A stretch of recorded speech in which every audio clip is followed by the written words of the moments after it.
Boa noite. Boa noite. Que a paz, o amor de Jesus permaneça em todos os corações nesta noite, nos aquecendo, nos iluminando, fazendo com que os nossos corações permaneçam quentes nos próximos dias, nos próximos meses e próximos anos. Nós vivemos em épocas estranhas, em dias em que nos chegam tantas informações, tantos detalhes, tantos acontecimentos, e quando a gente começa a acompanhar todas essas informações, parece que nos sentimos sufocar de tantas aflições que existem no mundo. Já tiveram essa sensação? Quando a gente começa a se apropriar das notícias que nos chegam de outras partes do planeta, tem acompanhado a dor dos nossos irmãos, a chamada Terra Santa, daquele estreitinho de terra chamado Gaza.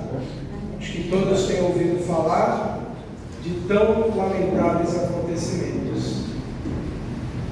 Mas não nos escapa a informação de outros locais igualmente com muita dor e muito sofrimento. Como, por exemplo, um país africano que muitos poucos lembram, a imprensa quase não fala, mas eles igualmente vivem nesses dias dramas muito intensos.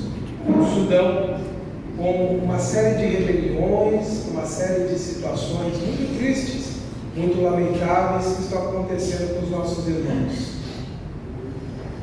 Se nós formos bem perto daqui, nós também vamos encontrar lugares que talvez não tenham um número expressivo de almas tão sofredoras, que passam por provas tão rudes, por expiações tão dolorosas, mas igualmente elas existem, e às vezes muito perto de nós. E quando tudo isso nos chega, nos traz muita aflição, ou pelo menos deveria trazer. Porque se a gente ouve falar de tanta dor e tanto sofrimento, e aquilo não nos toca, nós precisamos repensar um pouco as nossas vidas. Precisamos repensar um pouco, talvez, o quanto as nossas dores, as nossas lutas próprias, os nossos sofrimentos não nos tornaram incapazes de vermos além daquilo que nos é próprio. Porque isso acontece também. Nós mesmos podemos ser pessoas que estamos passando por períodos muito desafiadores da vida, por provas assim muito dolorosas, evidentes, quando são fatos que muitas vezes as pessoas comunicam, uma doença, uma enfermidade grave, a perda de um emprego ou algo drástico que acontece na vida da pessoa. Mas existem outras dores que as pessoas carregam de formas às vezes ocultas, sem nem mesmo compartilhar com as pessoas mais próximas. Quantos não existem assim?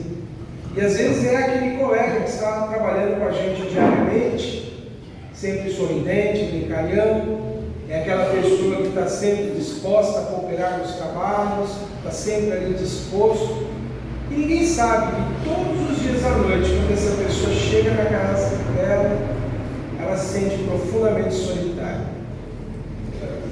Se apodera dela um vazio imenso e ela carrega uma grande dor, que muitas vezes impulsiona essa pessoa para comportamentos autodestrutivos, como vícios e outros mais. Se nós formos relacionar aqui dores e sofrimentos que o ser humano experimenta, e às vezes são dores que a gente nem quer lembrar, a gente às vezes vive tão intensamente a vida, se entrega de cabeça ao trabalho, às vezes na casa espírita muitos fazem isso, assumem inúmeros compromissos, praticamente vêm todos os dias da semana numa tarefa, porque às vezes tentam sufocar grandes dores, grandes vazios existenciais. Então, se nós fôssemos relacionar todas essas dores, nós passaríamos aqui à noite falando, na verdade, mais de 8 bilhões de dores diferentes. Por quê? Se pensarmos só nos encarnados, somente em nós, Cada ser humano é uma dor especial. Cada pessoa é única no seu modo de sofrer.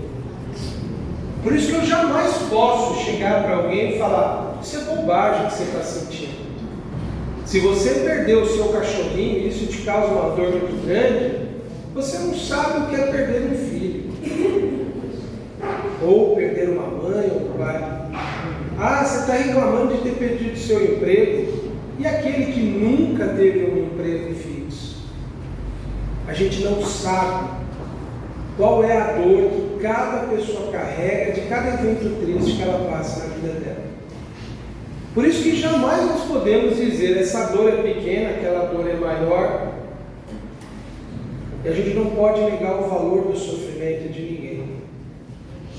O que nos cabe no momento de dor é solidariedade, é empatia, é companheirismo, é abraçar, é estar ao lado, sem a pretensão de curar aquela dor, porque só existe uma pessoa que cura a própria dor, que é o próprio indivíduo, mas às vezes ela é tão intensa que sozinho ele não consegue.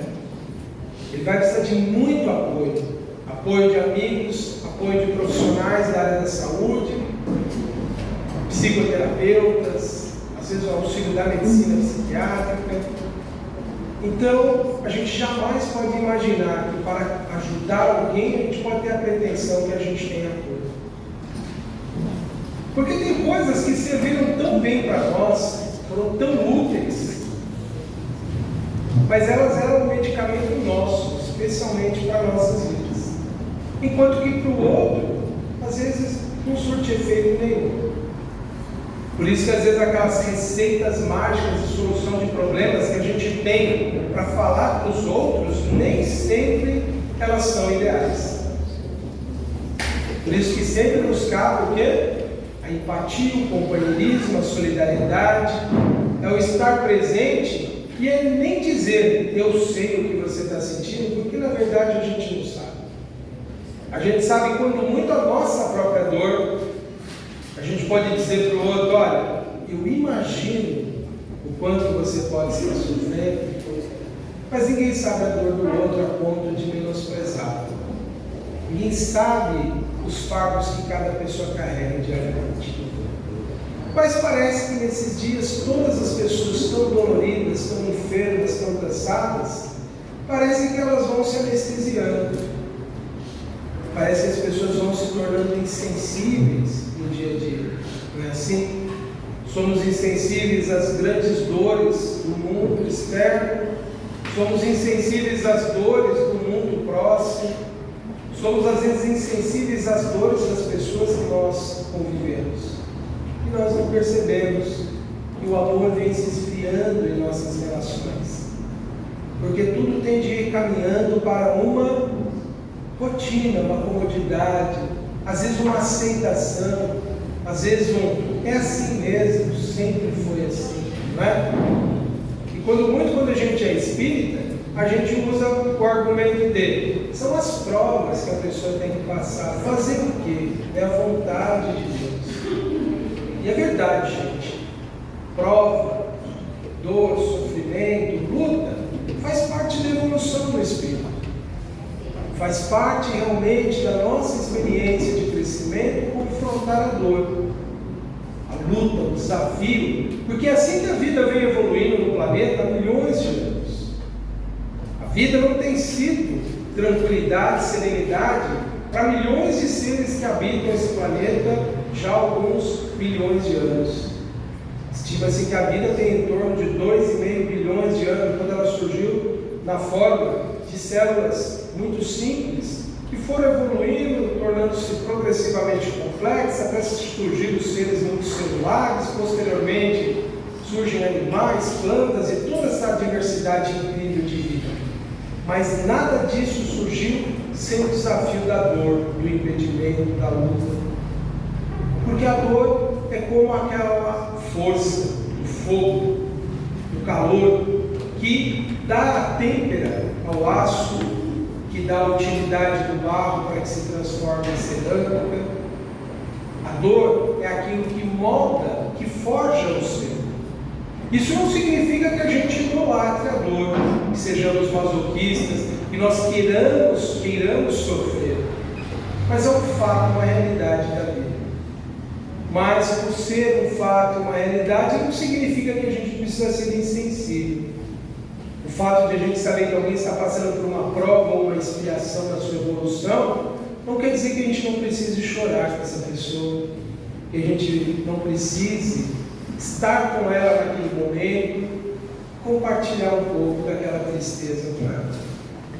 O fato de a gente saber que é necessária a prova para o espírito não quer dizer que a gente tem que se tornar insensível. Mas existe um grande desafio, um equilíbrio que nós precisamos buscar nessa situação. Porque se a gente se conectar também com todas as dores do mundo, nós podemos entrar numa faixa de desequilíbrio que pode nos levar à perda do controle da nossa própria vida. Nós sabemos que tudo que o ser humano pensa e sente transcende uma dimensão física e cria no planeta um sistema de trocas fluídicas, energéticas, vibracionais, e isso pode ser acessado por qualquer pessoa através do pensamento fixo numa ideia, num fato, num acontecimento.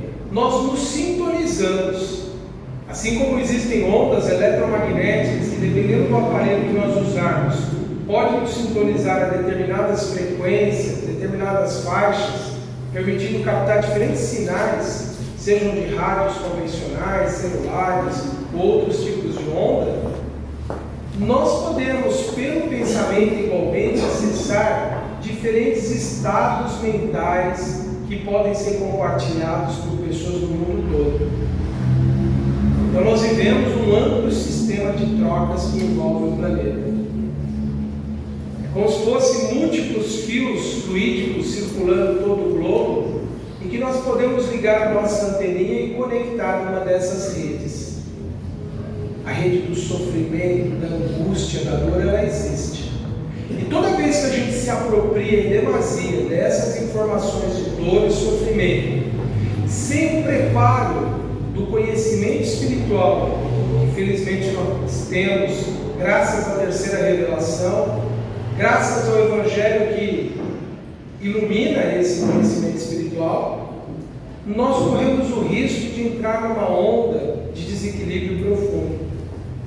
Por isso que quando nós vamos tomar conhecimento desses fatos, nós precisamos estar munidos desse amor que não esfria, porque nós também podemos ficar vulneráveis nesses momentos. E há pessoas que, quando se apropriam disso muito intensamente, elas se abalam emocionalmente a tal ponto que desgastam as suas energias, mesmo físicas. Então há um cuidado que devemos ter com tudo aquilo que nós ficamos nos ligando. E aí nós vivemos num dilema. Me conecto a essas dores do mundo, as dores que estão próximas a mim, me torno indiferente, a pretexto de me preservar, de me cuidar. O que fazer? Precisamos estar muito conscientes que não podemos nem nos fragilizar a ponto de perdermos o controle da nossa existência, nem o oposto, que seria nos tornarmos insensíveis. Porque nós vivemos num momento do planeta Terra que todas as pessoas estão passando por grandes provas, e não necessariamente de provas de dores muito intensas. Todos nós estamos sendo avaliados nos nossos valores mais íntimos. Todos nós estamos sendo provados o quanto nós já aprendemos de alguns princípios, de algumas virtudes. Todos nós estamos sendo testados diariamente. E tornar-se insensível demonstra que nós ainda não aprendemos uma condição que nós almejamos tanto, desejamos tanto para a terra do amanhã, para esse mundo de regeneração que os Espíritos nos falaram, que é propagado, que é divulgado nas casas espíritas, que é descrito na literatura espírita, mediúnica ou não. Porque é tão exaltado esse mundo de regeneração. Quando nós nos tornamos insensíveis, nós estamos dizendo não a Deus, porque Ele conhece a nossa totalidade de ser. Nós estamos revelando ao nosso Espírito Superior, protetor, quem nós somos. Não estamos fazendo diagnóstico para ninguém.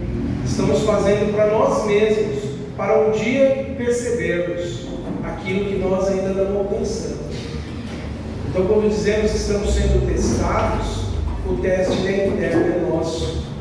É para num momento em que a nossa consciência dilatar um pouquinho mais, nós descobrirmos se nós já estamos verdadeiramente aptos a um mundo diferente desse que nós estamos vivendo. Porque se o nosso coração for tão frio, tão distante da dor do outro, como nós podemos pretender um novo mundo? Como nós podemos pretender um mundo de regeneração, um mundo de transformação, se eu não estou me regenerando e me transformando? Mas atenção, meus irmãos, que ao dizer isso, não é para que nenhum de nós carreguemos nenhum tipo de culpa, nenhum tipo de sentimento de que somos incapazes ou fracassados, jamais. Quando a espiritualidade nos convida a essas reflexões, é apenas como um convite amoroso, fraterno, para lembrar verdades que nós acreditamos e que nós buscamos em algum momento da nossa vida. E acreditem, todos que buscam algum conhecimento espiritual, que não é para negociar questões materiais, que não é para fazer nenhuma barganha com Deus, mas é para encontrar um pouco dessa paz, dessa luz. Todos que se acercam em alguma medida na sua vida, nessa busca do conhecimento espiritual, já estão aptos a essas conquistas. Nenhum de nós foi chamado ao conhecimento do Evangelho porque somos criaturas completamente incapazes de entender.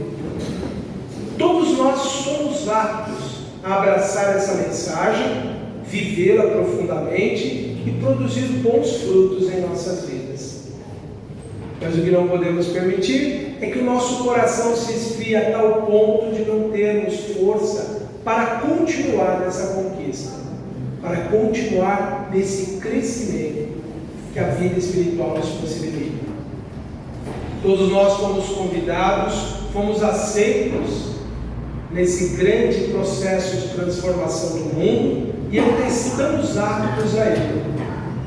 Por isso que a espiritualidade nos convida diariamente, de mil modos, a pensarmos um pouco mais nas nossas relações, nos nossos sentimentos, na forma como temos conduzido nossas vidas, na forma como temos compartilhado a existência com tantas pessoas sofrendo. Porque se nós permitirmos que o nosso amor se esfrie a ponto de sermos insensíveis, indiferentes à dor do outro, é um indicador de que nós precisamos repensar algo para voltarmos a estarmos em continuidade desse processo de crescimento. Certa vez, Jesus tinha entrado no templo em Jerusalém e os discípulos, quando eles saíram, queriam mostrar para Jesus como era o templo por fora. Provavelmente porque quando ele chegou e entrou, ele não teve o tempo, talvez, de contemplar aquela obra arquitetônica magnífica na época. Mas aí Jesus falou para eles algo assim: não ficará pedra sobre pedra aqui. Eles ficaram alarmados porque eles já sabiam que Jesus era o grande esperado. Ele era aquela pessoa especial que a humanidade, em especial os judeus, sabia que viria. Então eles queriam saber quando isso vai acontecer. Como assim? E de fato, o templo foi derrubado, foi destruído por volta ali do ano 70 da era cristã, aproximadamente uns 40 anos depois que Jesus proferiu essa profecia. O templo foi todo devastado. E Jesus já tinha, em outros momentos, alertado aquele povo dos fatores que poderiam levar à destruição. Jesus já tinha alertado de que se faltasse amor nos corações, de que se houvesse aquela resistência violenta, que se houvesse aquele espírito de briga, de luta, de disputa, eles seriam dizimados. Há uma passagem do Evangelho que é muito estranha para nossos dias e que as pessoas às vezes têm dificuldade de entender, mas ela ainda é muito valiosa.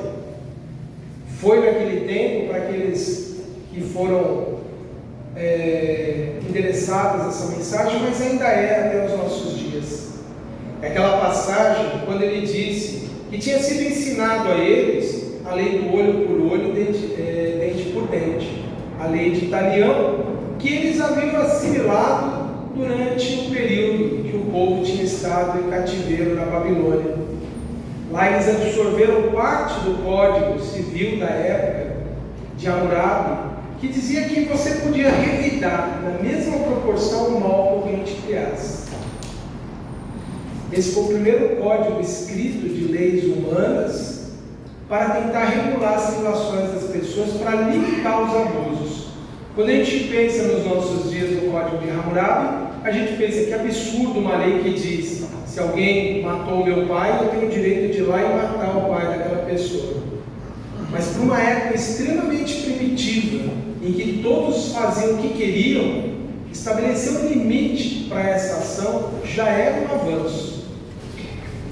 Então isso ficou para os hebreus, posteriormente, quando se tornam judeus, essa ideia do olho por olho, dente por dente. Eu posso revidar a mesma proporção do que alguém me fez. Se alguém matou o meu jumento, eu posso ir lá e matar o jumento dele. Se alguém me roubou uma ovelha, eu posso ir lá e roubar uma ovelha dele. Simplificadamente era esse o pensamento. As pessoas tinham isso dentro de si.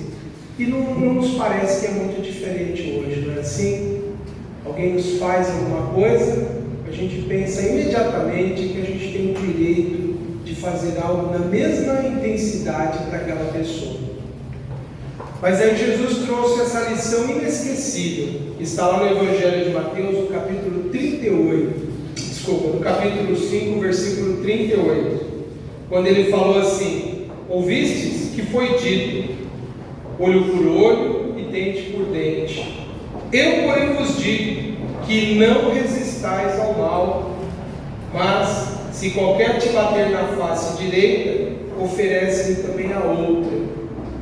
E ao que quiser pleitear contigo e tirar-te a túnica, larga-lhe também a capa. E se qualquer te obrigar a caminhar uma milha, vai com ele 2. Dá a quem te pedir, e não desvie daquele que quiser tomar emprestado de ti. Ouvistes o que foi dito: amarás o teu próximo e odiarás o teu inimigo. Eu, porém, vos digo: amai os vossos inimigos, bendizei os que vos maldizem, fazei bem aos que vos odeiam, e orai pelos que vos maltratam e vos perseguem, para que sejais filhos do vosso Pai que está nos céus. Se aquelas pessoas que ouviram Jesus pronunciando essas palavras tivessem seguido isso, o templo não teria sido destruído.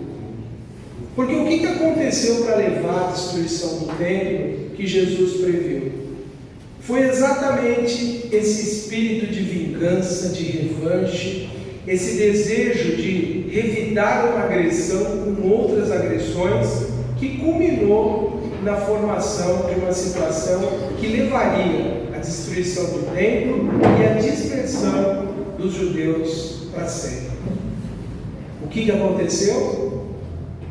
Quando, por volta ali do ano 70, determinadas autoridades romanas começaram a saquear as joias do templo, porque havia muitos tesouros que as grandes famílias doavam, aquilo criou uma indignação, uma revolta intensa, e já existiam muitas revoltas tentando libertar Jerusalém do domínio romano.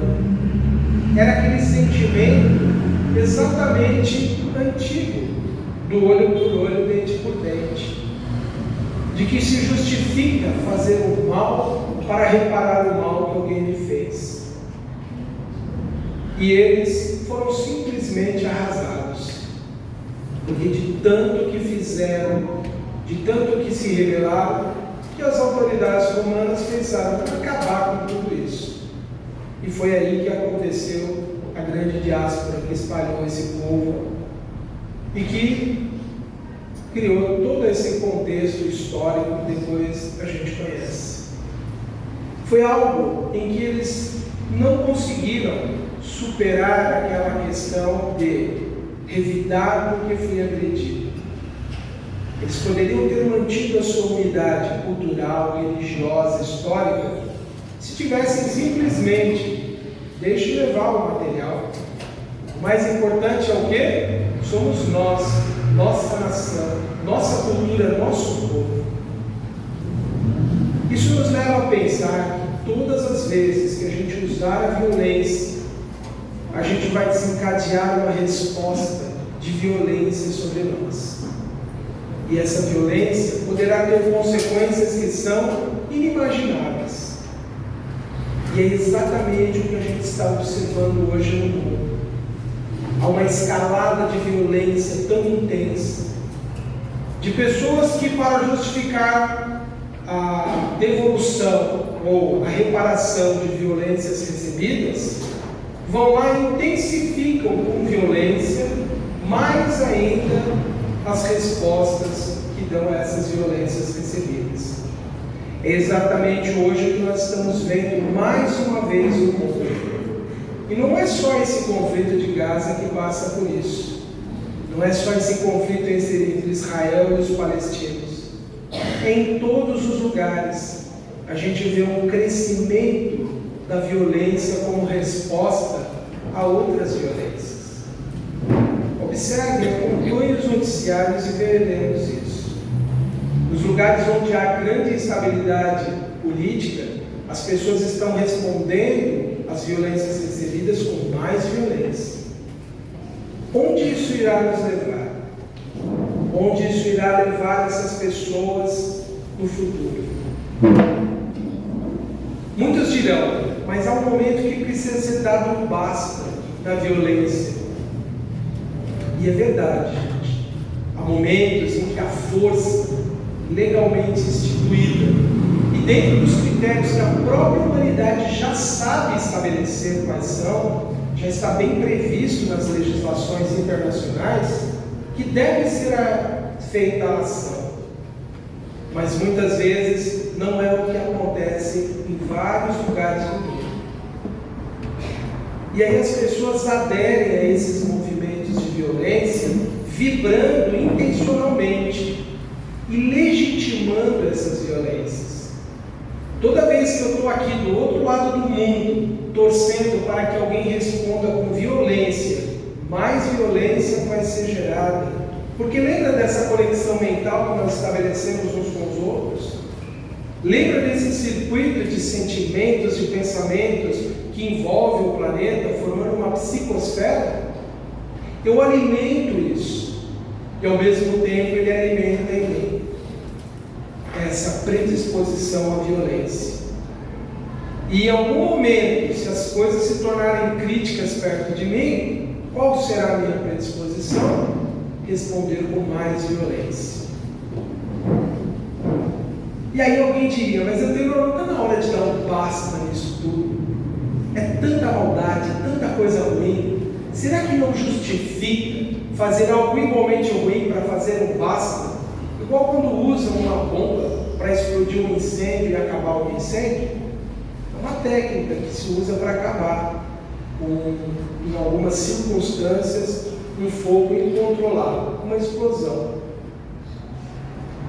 Mas isso é algo extremamente arriscado, e você pode tornar aquilo uma proporção ainda maior. Não tem que se combater fogo com fogo, ainda assim é um sistema controlado, e não é a mesma proporção de destruição que se faz. As pessoas se apropriam de experiências, de histórias, de vivências de outras situações da vida, para achar que violência vai ser resolvida com violência, e jamais será. E isso tende a agravar ainda mais todo esse quadro de sofrimento que nós temos no mundo. E é curioso que Jesus já tinha dito sobre isso. Já tinha falado sobre esse estado em que as pessoas poderiam no futuro se encontrar se elas não vivessem verdadeiramente aquela mensagem que ele vinha trazer de amor. Essa mesma ocasião em que ele fala então sobre a destruição do templo e que fala que não ficaria pedra sobre pedra, ele também diz algo que é muito importante para os nossos dias. Que todas as vezes que a gente vê alguém propagando discurso de ódio, discurso de vingança, discurso de revidar violência por violência, lembremos dessas palavras de Jesus que estão lá no Evangelho de Mateus, no capítulo 24. Ele disse assim: olha, tenham muita atenção nisso. E por se multiplicar a iniquidade, o amor de muitos esfriará. É o momento que nós estamos vivendo hoje. Ele não é o único na história da humanidade. Em inúmeros momentos na história da humanidade, a iniquidade, a falta de justiça, a falta de bondade nas pessoas, a falta de ordem, o mal que parece que cresce, que toma conta das sociedades, tudo isso, a corrupção que corrói os sistemas de todos os países, toda essa iniquidade, ou seja, esse conjunto de coisas perversas, ruins que atrapalham o bem-estar humano, quando isso toma muita conta, o amor das pessoas esfria, porque a gente começa a aderir a essa onda do mal, começa a abraçá-la achando que a única forma de detê-lo é sendo igualmente violento, igualmente maldoso, igualmente perverso. Isso significa que o nosso coração vai esfriando. Ou seja, a nossa sensibilidade, a nossa percepção do sofrimento humano vai diminuindo. E aí Jesus, quando ele fala essas coisas, ele diz assim: mas aquele que perseverar até o fim será salvo. Ou seja, quem conservar diante de todas essas calamidades que a gente tem ouvido falar, de toda essa onda de ódio, de destruição que aparece em tantos lugares, quando a gente perseverar até o fim, não se entregando a ela, não legitimando violência, não legitimando corrupção, não legitimando ódio, não legitimando a separação, não apoiando a divisão das pessoas, significa que nós seremos salvos. E temos que entender, dentro da doutrina espírita, qual é o contexto de ser salvo. Não é o mesmo que sempre nos falaram, de que alguns vão se perder para sempre no inferno e outros vão para o paraíso. O salvo que Jesus diz é salvo dessa própria iniquidade, é salvo desse próprio sistema de maldade. Porque a gente tem os relatos de inúmeros espíritos que ficaram por ódio, presos por milênios, a causas que já se passaram há muito tempo. Conflitos que já se dissiparam, em que as situações já se resolveram, e há espíritos que ainda estão no mundo espiritual presos a eles. São seres que paralisaram totalmente a sua evolução. O salvar é exatamente você sair desse quadro de maldade, desse quadro de iniquidade, desse quadro de frieza do coração, de insensibilidade. É a gente voltar àquele ideal que o Evangelho nos fala, do amor, da paz, da fraternidade, da união, da colaboração, da não divisão. É voltarmos a esse espírito colaborativo, é voltarmos a termos fé, esperança, confiança. O salvo é você estar apto a esse novo mundo que vem sendo harmoniosamente, maravilhosamente e belamente plasmado nas mentes mais evoluídas que conduzem à evolução desse planeta. Os espíritos tutelares que, junto com Jesus, trabalham pelo progresso da humanidade, sabem todas as possibilidades futuras que a humanidade tem. Para eles, esse sofrimento agora é aquele cadinho purificador, ou seja, é aquele negócio que aquece uma substância no laboratório até ela atingir a transformação necessária, às vezes a altíssimas temperaturas. É o forno que vai moldar o barro para que ele se torne cerâmica, é o forno que vai dar ao aço a combinação perfeita com o carvão para que ele se transforme no metal útil. Toda essa transformação que nós vemos no mundo hoje é parte desse processo de transformação. E nós não podemos simplesmente nos perder nesse processo. Por isso que o nosso sentimento não pode se esfriar.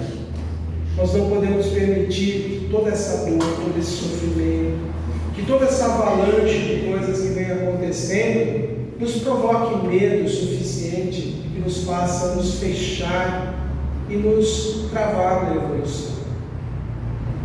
Ou que nos torne tão insensível que a gente não seja capaz de sorrir para a criança, de falar de esperança, de beleza para essa nova geração, de tratar amorosamente as pessoas que nós convivemos. Porque às vezes nós nos amarguramos tanto, com tanta dor e sofrimento no mundo, que nós mesmos nos tornamos pessoas amarguradas, tristes, infelizes, às vezes agressivos, porque muitas vezes a nossa agressividade vem desse medo interior que nós colhemos de tantas coisas negativas que nós ouvimos. E a gente responde nas nossas relações interpessoais de uma forma negativa.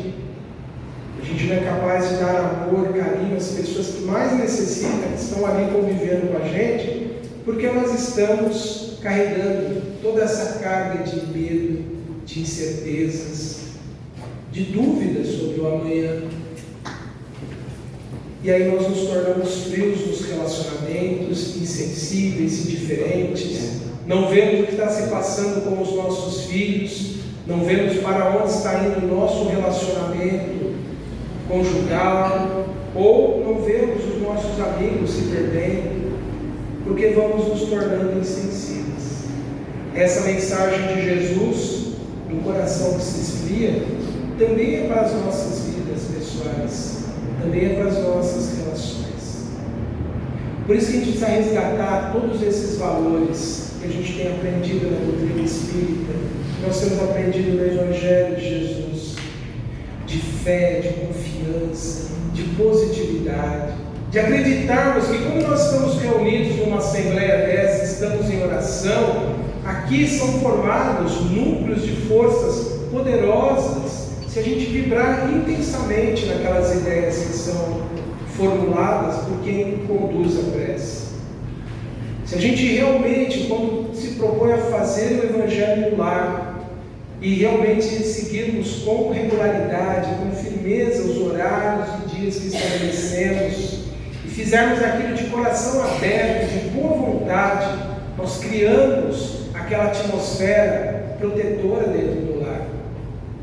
Se quando a gente mentaliza o nosso caminho de nos deslocarmos de casa até o nosso trabalho, e vamos idealizando ali um dia de harmonia, de produtividade, de bem-estar, nós criamos uma ligação fluídica com os espíritos protetores de todos os ambientes, porque em todos os lugares do lar, o Hélio nos fala no seu livro Missionários da Luz, Missionários da Luz não, nos Mensageiros, que até nos caminhos há espíritos que estão trabalhando para tentar garantir a ordem possível nesses ambientes.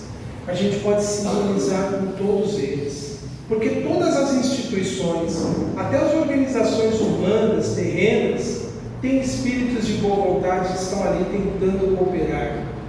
É tudo uma questão de sintonia nossa, de de realmente nós focarmos de que toda a nossa realização, mesmo a nossa realização profissional, corriqueira, humana, é uma realização espiritual.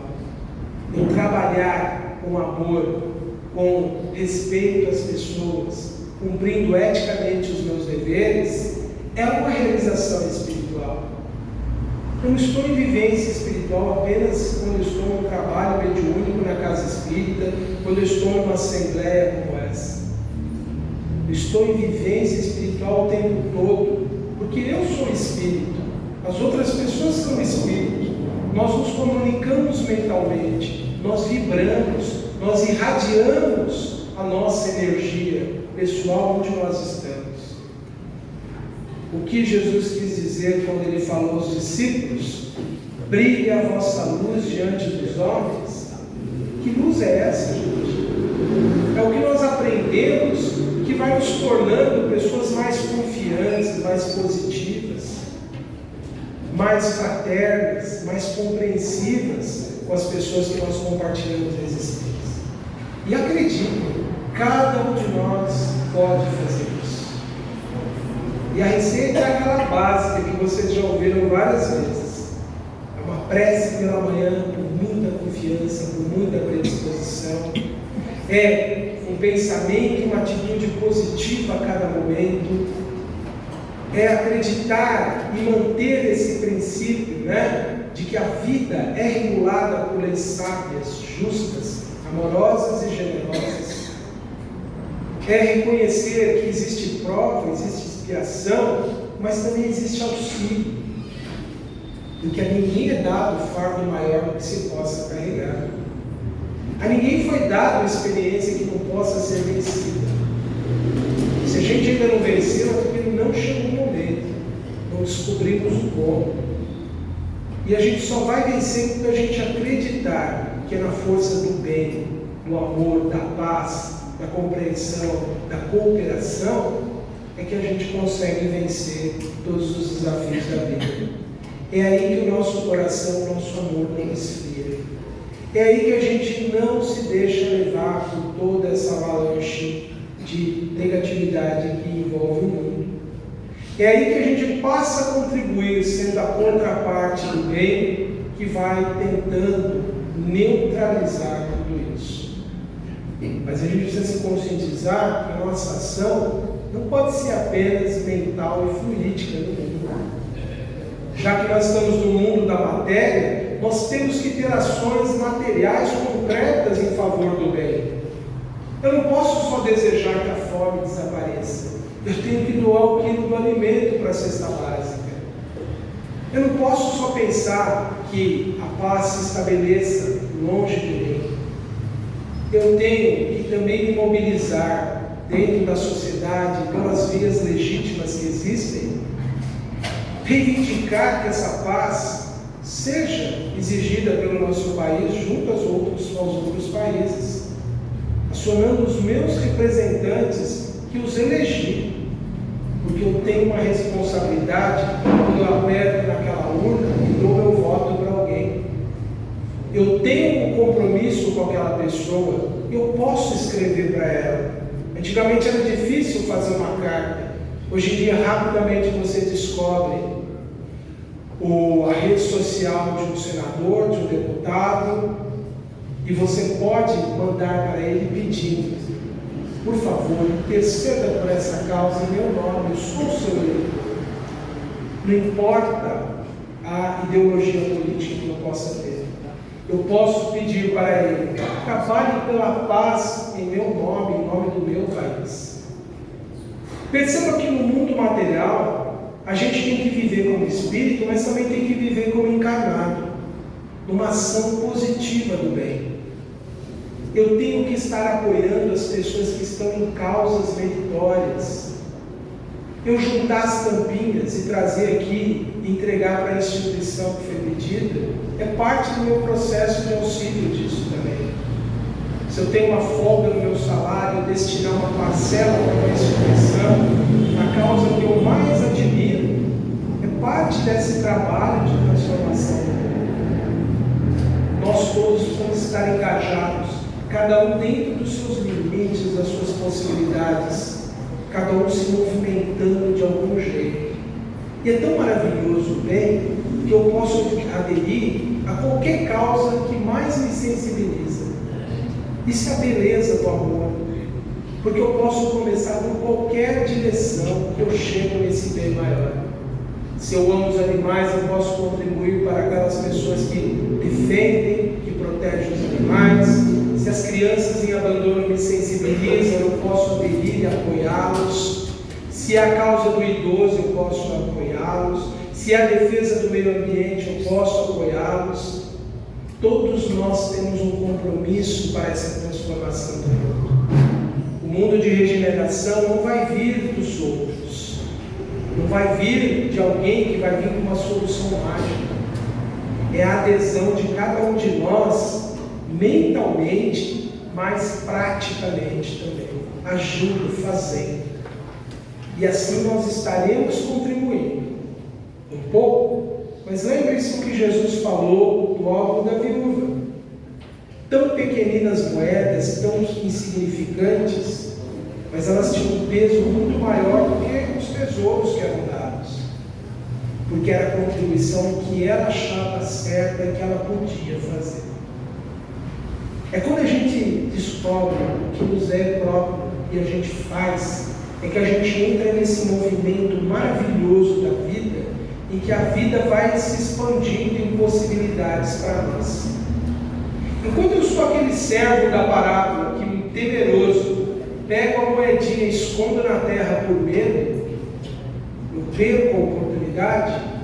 Quando eu lanço de mim em favor do mundo, como aqueles dois que pegaram as duas moedas e multiplicaram, ou pegou as 5 moedas e multiplicou, é aí quando eu me lanço a fazer algo no mundo, ainda que pequeno, a vida me retribui. Porque é da lei divina isso. Todo o bem que você faz, retorna. Tudo que você movimenta para o bem, cresce, amplifica, se modifica. Isso também é perseverar até o fim. Isso também é garantirmos essa mudança que nós queremos. Talvez a gente não veja na nossa geração, na nossa atual reencarnação, mas veremos nas próximas. Por isso que cada um de nós precisa se movimentar pelo bem que está ao seu alcance nesse momento. Porque existe um mundo que cada um de nós pode fazer e transformar, que é esse mundo que a gente habita temporariamente sobre o planeta. Nesse mundinho tão pequeno nosso, a gente pode criar simpatia, amor, companheirismo, podemos levar consolação, esperança, alívio. Quanta coisa boa a gente pode fazer. E é desse movimento que a gente vai transformando. Ao invés de buscarmos separar, dividir, vamos procurar a união, a fraternidade, o compartilhar. Vamos superar as diferenças que a gente viu se estabelecendo na nossa sociedade e vamos procurar o que nos une, o que há em comum. O que divide as pessoas é eu achar que o outro é diferente, eu achar que o outro se veste diferente, tem uma orientação sexual diferente, tem uma ideologia diferente. Mas no fundo nós temos muito mais do que nos une, gente. Nós temos a nossa humanidade. Todos nós sentimos dor, tristeza, sofrimento. Todos nós sentimos alegria. Todos nós somos capazes de apreciar a beleza. Todos nós temos muito mais em comum entre nós do que o que nos separa. Amar o outro é você perceber que há de humano nele e o que há de humano em você. E de perceber que unidos é muito melhor. De que próximos é muito melhor. Compreensivos é muito melhor. Colaborativos é muito melhor do que a gente viver disputando, se afastando, conflitando. Então todos nós temos algo a realizar por esse novo mundo, sob muitos aspectos. Bom, tudo isso que eu falei são sugestões para que você medite, reflita, busquem essas mensagens do Evangelho de Jesus reflitam sobre o que a doutrina fala sobre o nosso papel no mundo. Temos um acervo maravilhoso de comunicações recebidas por médiuns notáveis que nos falam de tudo isso. Temos o Evangelho de Jesus, que é a luz ilumina as nações. Nós todos temos acesso a tudo isso. Iluminemos e nós veremos que essa luz vai se espalhar por onde nós estivermos. Espero que Jesus possa envolver-nos em muita paz, em muito amor, muita força, para todos nós vencermos todos os nossos desafios. Muito obrigado.